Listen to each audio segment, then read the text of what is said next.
And we're back. This is Josh Jelinski, the financial quarterback.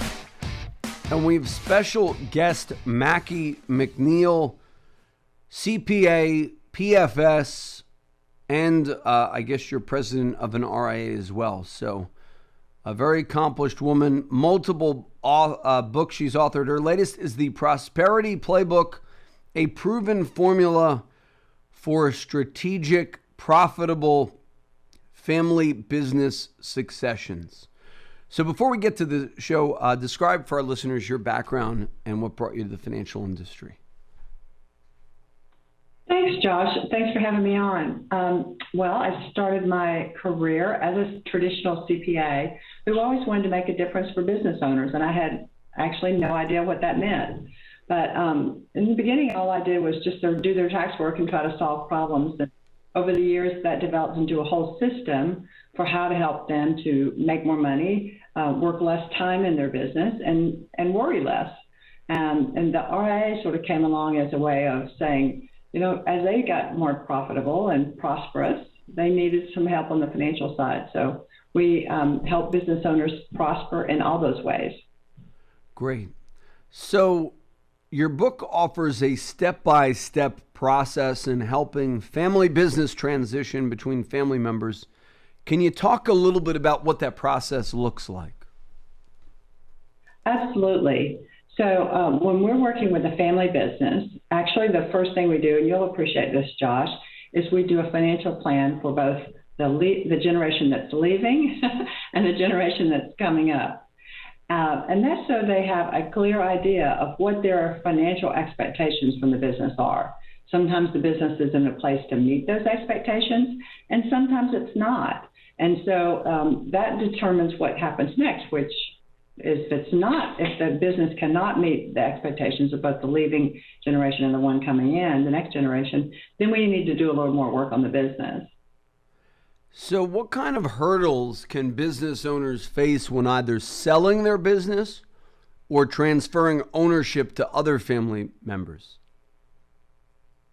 Well, I think the most important hurdle that they meet is just that they want to avoid the whole conversation. You know, if you ask, I mean, there are over 5 million family businesses that are owned by boomers in this country, and 72% of them have no plan for transition. Wow. And if you ask them why, they'll say, well, I don't have time.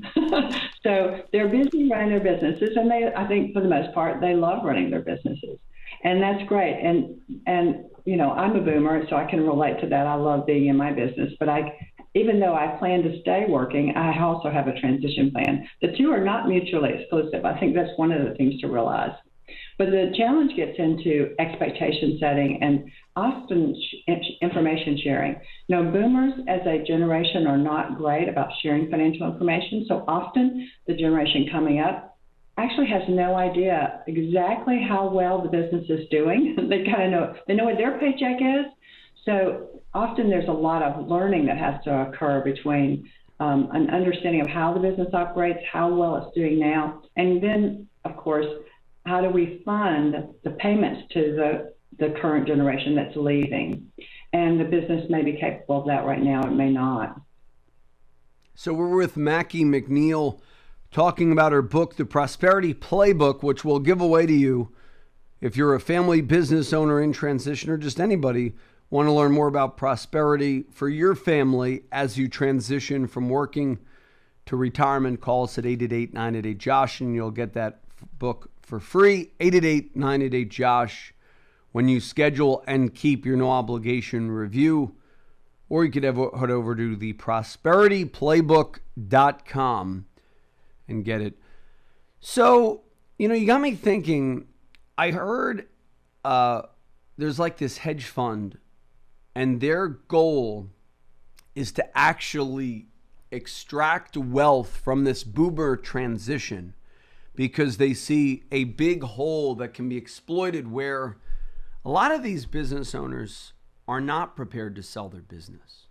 They think their business is worth something and it's really worthless. It might be worth 50 grand or their goodwill or some of their customer lists How does somebody get ready for that? Like, how does somebody go from having a small business that's sort of worthless to a buyer to where you can get a nice multiple on your business?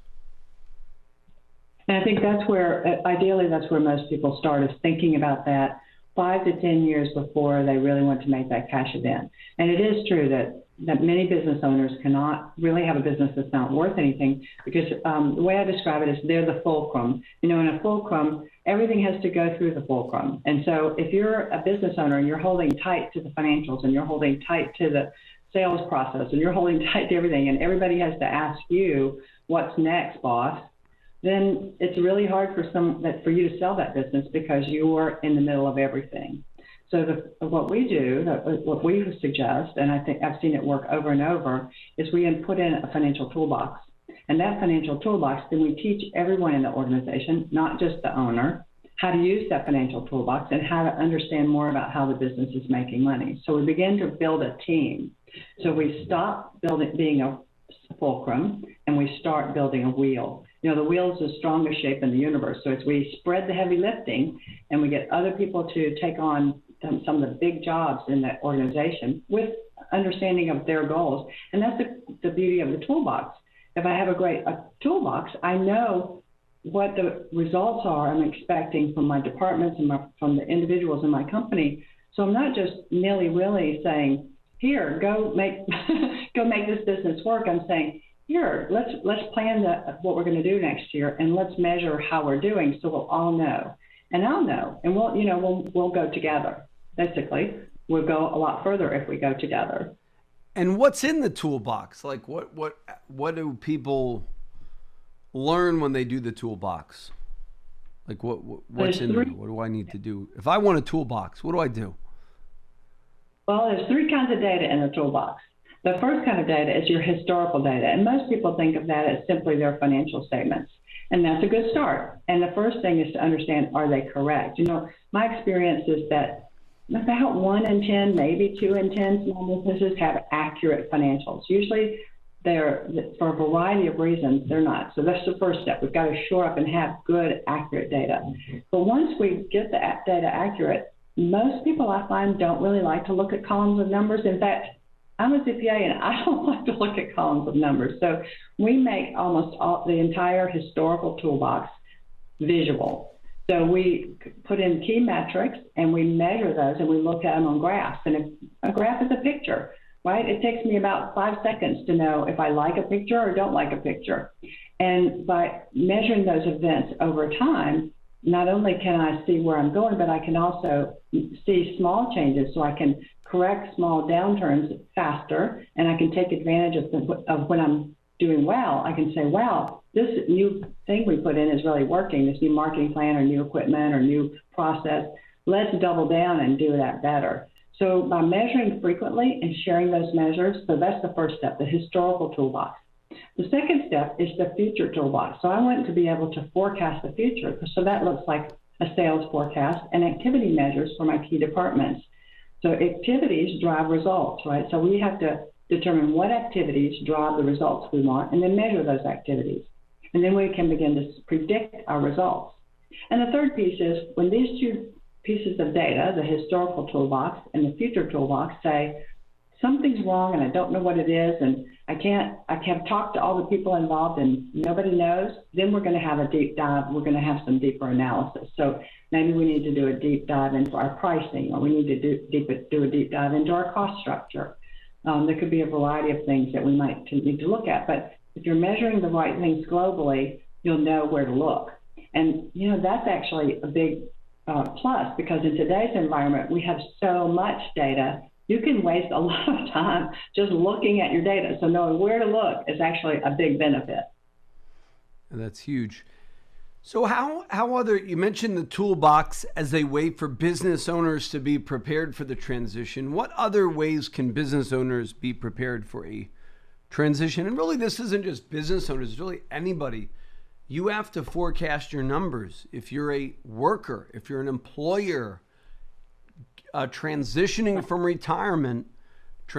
to retirement from work, you need to forecast your numbers. You need to do a budget. You need to analyze your cash flow. All of those things are important if you're a business owner or if you're not. So that's why the book Prosperity Playbook is a winner, and you should look at getting it by calling us at 888-988-JOSH for the free review, and you get the book at no charge. I'll throw it in. So what other steps can business owners take to be prepared? So we'll put the toolbox in. So we make sure the financials are right, put the toolbox in place. And we do that over time because we know if we go and give people a whole lot of new data, they're going to go eyes glazed over and not get it. So we'll put that in over time. And when we do that, we'll bring the rest of the team along. And I think that's super important. When an owner tries to continue to have all this information, and then you know what it's like when somebody, your boss goes to a new conference and they get all these great ideas and they come home and say, we're going to do all this great new stuff. And you're like, what happened to them? No, that would be what happened if the owner just worked for us and we put the toolbox in. And then they said, based on our toolbox, we need to do these things. So that's what we're going to bring the whole team around. And we don't necessarily have to share all the data with them. We can share whatever the owner is comfortable with as we begin to share that data and let the team own that data. And that's an essential next step, is let your team understand what their results, what is expected of them from a results standpoint, and let them own those results and let them drive those results. So that will go, that's miles ahead of where you were if you were running your business and you were the fulcrum.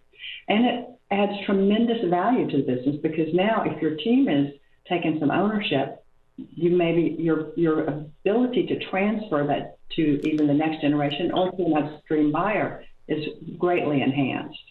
So that's certainly the next step. Then once we've done that, I like to go back and say, and keep this, we put it into a rhythm. So we're always, every month we're looking at this data, every week we're looking at this set of data, and we're doing it, and everybody's staying on board with it. And then having a lot of what I call curious conversations. So if, say for example, your sales forecast says you're going to be 30% over plan in 2 months. Well, and the first thing I want to know is, can we even produce 30% over plan without upsetting some of our customers? Maybe I need to get sales and production together to say, okay, we're selling all this stuff. Can we produce it? And if we can't, do we need to talk to customers today before we upset them by not delivering? So beginning to really integrate the data into our day-to-day conversations and our, I like to call those curious conversations. We want to know more and we want to work as a team. Wonderful. Well, we're going to take a short break and we'll be back with Mackey McNeil of Cincinnati-based Mackey, talking about her new book, The Prosperity Playbook, which will be yours if you schedule and keep your no obligation review by calling us at 888-988-JOSH. Also, we're going to talk next segment, one more segment we got Mackey on. What kind of disputes and infighting has she witnessed among family members?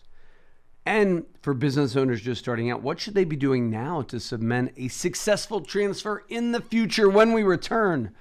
This is Josh Jelinski, the financial quarterback. Don't touch that dial. We're back talking to Mackey McNeil about business owners in transitions. So you were talking about these curious conversations. Any other points on that before we move to my next question? No, I don't think so. But, those are really facilitated, again, by the toolbox and our ability to train everybody so they can look, they can understand, educate everybody on how to use that toolbox. So, fantastic. So what kind of disputes and family infighting have you witnessed when a business transfer happens? And how can we avoid those things? Because, a daughter might say, I want the business. A son might say, I want the business. And then the family's torn apart. Well, I think there are a couple of things. And actually, sometimes the disputes can shut a business down, and they can be internal. So they can be internal disputes or external. And that sounds sort of weird. But to give you an example, several years ago, I was working with a business owner. There was I can't remember if they were second or third generation, a bunch of brothers. And one of the brothers, and they were not doing well. They were losing market share and their earnings were dissipating. And one of the brothers were all paid on the same compensation level, regardless of their role in the business. And that's a big flag. So a lot of infighting occurs because we pay family members because they're family, not because of the roles that they take on. So I'm a big fan of benchmarking all of your positions based on the job description, benchmark them in the marketplace, and pay everyone based on marketplace. That will shut down a lot of your infighting right there. But in this particular business, they were all paid based on the fact that they had the same last name. And this one particular person was really functioning at a clerk level, and the business was going down. And I said, you need to address this. This person, you can't keep paying this person at this level to do a job that's worth about a third of that. But he said, well, if I do that, I'm going to lose my brother. And I said, well, if you lose the business, you're probably going to lose your brother too. And the business went out of business. So, sometimes we have an internal conflict that we can't find a way to address within ourselves. And my kind of mantra is, if you're in a business, the business has to come first. And that's why you have to have a solid financial plan so you can have a little extra cushion for when the business isn't doing so well, because that's a given, right? And businesses are going to go through expansive times and recessionary times, and we need, as business owners, to be prepared.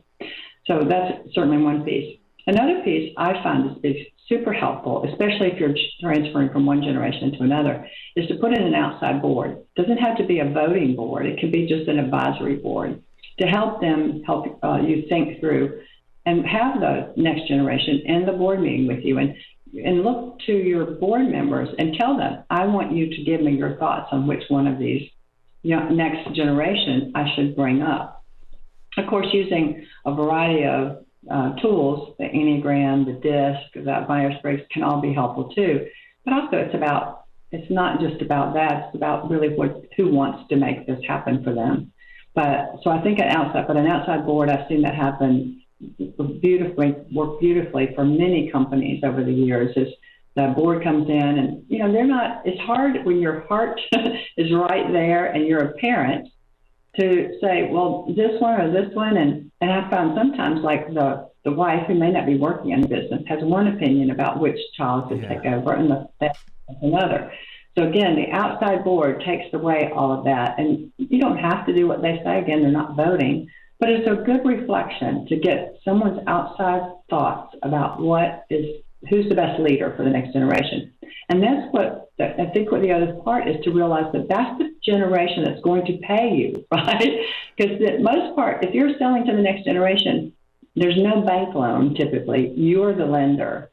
So this is a very important decision for your financial future, and it needs to be somebody that you're confident can write you that check every month, of however you end up getting that money from the business. Yeah, I always say, get an outside business evaluation, and if someone actually in your family wants to pay up and take the risk of a bank loan for that, rather than you loaning money to the kids, that's better, because if a bank's going to loan you money, you're credit worthy. So if there's 4 kids and only one wants to step up to the plate and take that risk, let that kid take over. I don't know. It's just a thought. What do you think about that? Well, I think evaluation is critical. And a lot of times before I do a full evaluation, I'll just do a market survey, like I'll have someone do what is this business worth in the marketplace? And I think that's a wake-up call, too, because sometimes it's worth more to an upstream. Like the upstream person is paying a valuation that the family could never pay. And if the current generation, the generation that's leaving, doesn't have enough, can't afford to sell to the next generation. So there's that whole thing. It's like the next generation can afford to pay X, but the upstream people are paying Y. And there's just no way that a bank or anybody's going to, because there's a lot of money chasing deals right now. I mean, there's no doubt. Depending on the industry, the valuations are crazy.